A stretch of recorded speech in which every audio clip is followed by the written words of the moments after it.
Hello friends, मैं हूं रामेंद्र सिंह चौहान।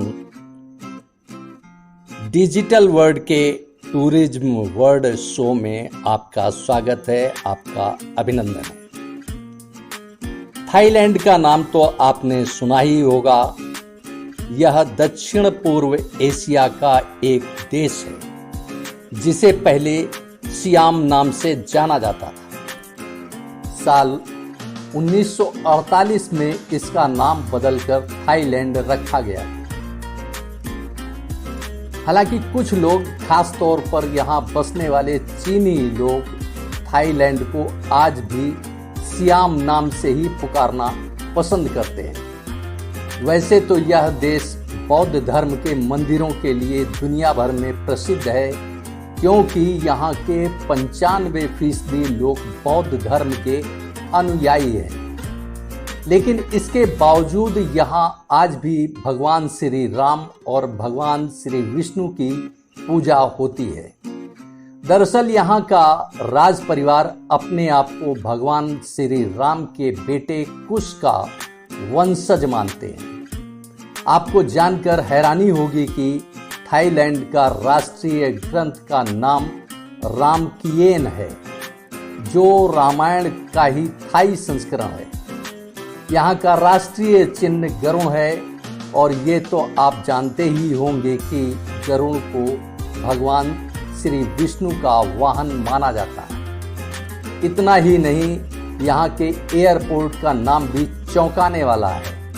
यहाँ के एयरपोर्ट का नाम स्वर्ण भूमि एयरपोर्ट है। वैसे तो पूरी दुनिया के लोग कुछ ना कुछ अंधविश्वास को मानते ही हैं, लेकिन यहाँ के लोगों में भूत प्रेतों को लेकर एक अजीब किस्म की मान्यता है। यहाँ कई लोग भूत प्रेतों से बचने के लिए अपने घर में उनके लिए एक अलग कमरा बनवाते हैं। इस देश में यानी थाईलैंड में शाही परिवार का अपमान करना अपराध माना जाता है, चाहे वो इसी देश के निवासी हों या किसी और देश के निवासी हों। यह नियम हर किसी पर लागू होता है। दूसरे देश से आए पर्यटक भी अगर यहाँ राज परिवार का अपमान करते हैं या उनकी आलोचना करते हैं तो उन्हें जेल हो सकती है। दुनिया के कई देशों में शरीर के किसी खास अंग को लेकर अलग अलग मान्यताएं होती हैं। थाईलैंड में भी कुछ ऐसा ही है। यहाँ के लोग अपने माथे को शरीर का सबसे पवित्र अंग मानते हैं। यहाँ किसी दूसरे इंसान के माथे पर हाथ लगाना अच्छा नहीं माना जाता है। लोग ऐसा करने से बचते हैं। वैसे तो लगभग हर देश किसी न किसी के गुलाम रह चुके हैं, लेकिन थाईलैंड एक ऐसा दक्षिण पूर्व एशियाई देश है जो कभी किसी यूरोपीय देश द्वारा गुलाम नहीं बना। हालांकि यूरोपीय शक्तियों के साथ हुई लड़ाई में इसे कुछ प्रदेश लौटाने पड़े थे, जो आज म्यांमार और मलेशिया का हिस्सा है। थाईलैंड की राजधानी बैंकॉक का नाम एक खास वजह से गिनीज वर्ल्ड रिकॉर्ड में दर्ज है। आपको शायद पता न हो, लेकिन इस शहर का नाम दुनिया में सबसे लंबा है। बैंकॉक तो इसका अंग्रेजी नाम है। असल में इसका पूरा नाम संस्कृत और पाली भाषा से मिलकर बना है। यह नाम इतना बड़ा है कि आप इसे ठीक से बोल भी नहीं पाएंगे। बैंकॉक का पूरा नाम है क्रुंग देव महानगर अमर रत्न कोशिंद्र महिंद्रा युद्धा महातिलक भव नवरत्न राजधानी पुरी रम्य उत्तम राजनिवेशन महास्थान अमर विमान अवतार स्थित्य चक्रदत्तीय विष्णु कर्म प्रसिद्धि। जी हाँ, यह नाम है थाईलैंड का। यह थाईलैंड के बैंकॉक का यह नाम बोल पाना किसी के लिए भी बहुत मुश्किल होता है। इसे स्मरण करना, याद करना होता है।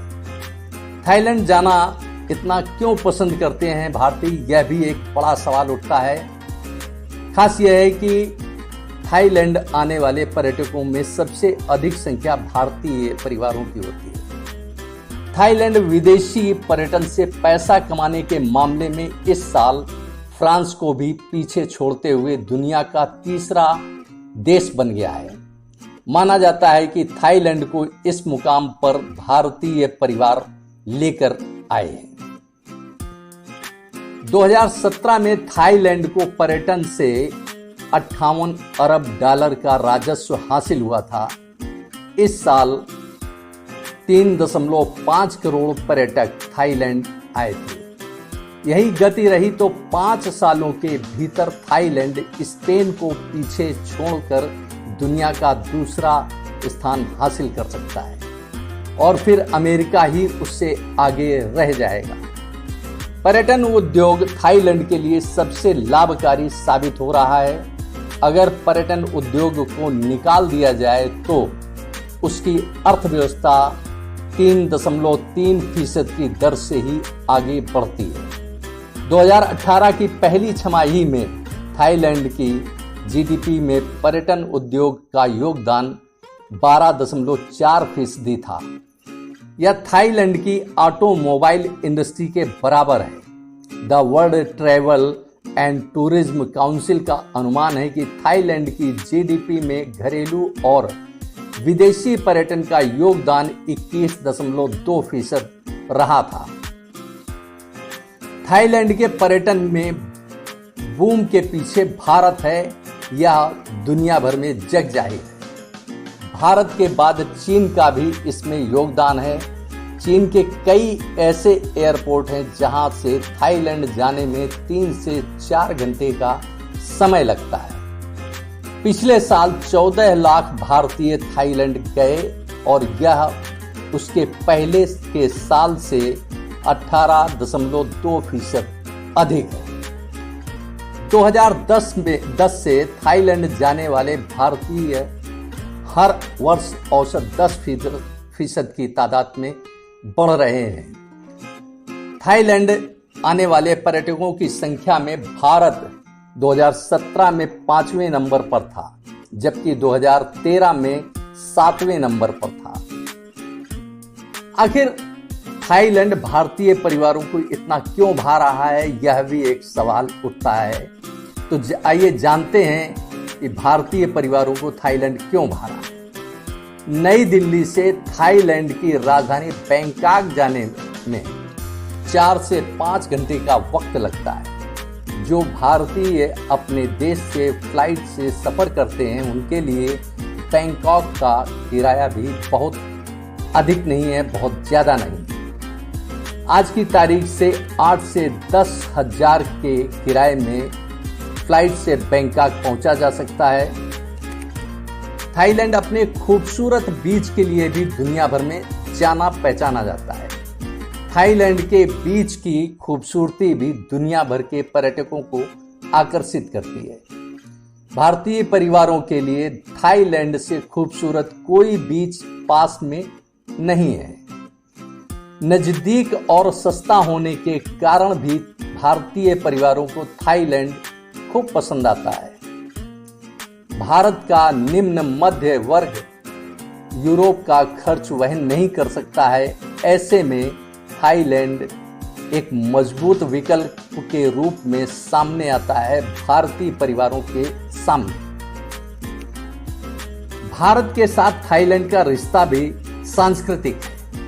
थाईलैंड के लोग बौद्ध धर्म का पालन करते हैं। ऐसे में भारत थाईलैंड के लिए कोई अजनबी देश नहीं है। दक्षिण पूर्वी एशिया में इंटर करने के लिए थाईलैंड प्रमुख देश है। थाईलैंड के जरिए पूरे उपमहाद्वीप को सस्ते में घूमा जा सकता है। थाईलैंड में भारतीय परिवार दिसंबर से जुलाई महीने के बीच में खूब जाते हैं। भारतीय परिवारों को नीले पानी और समुद्र तट की सफेद रेत को लेकर भी काफी मोह यानी काफी आकर्षण रहता है। भारतीय परिवारों के लिए थाईलैंड का वीजा पाना बहुत आसान है। यहाँ तक कि ऑनलाइन भी थाईलैंड के लिए वीज़ा के लिए आवेदन किया जा सकता है।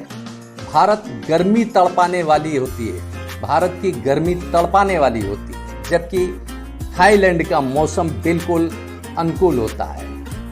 अधिकतम तापमान 33 सेल्सियस डिग्री तक जाता है।